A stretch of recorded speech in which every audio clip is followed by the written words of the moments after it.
नाज़रीन, अब आपको बताएं कि रमज़ान मुबारक के महीने में भी फ्रूट्स, गोश्त के साथ साथ सब्जियों की कीमतों में भी बेपनाह इजाफा हो गया।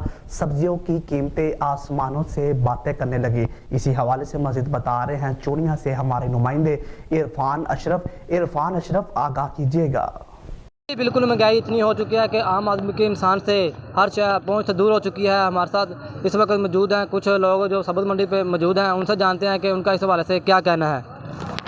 कि ज़मीन पर उगने वाली सब्ज़ियां जो कि आज आसमानों से बातें कर रही हैं, जैसे कि भिंडी 150 रुपये किलो वाली 280 रुपये किलो, गाजर 50 रुपये वाली 100 रुपये किलो, और फल के हवाले से बात करूं तो केला 150 रुपये दर्जन वाला आज 500 रुपये दर्जन हो चुका है, और सेब 100 रुपये वाला 300 रुपये दर्जन, और मुर्गी भी ऐसे भी, किराना भी जो कि गरीब आदमी की पहुंच से दूर हो चुका है।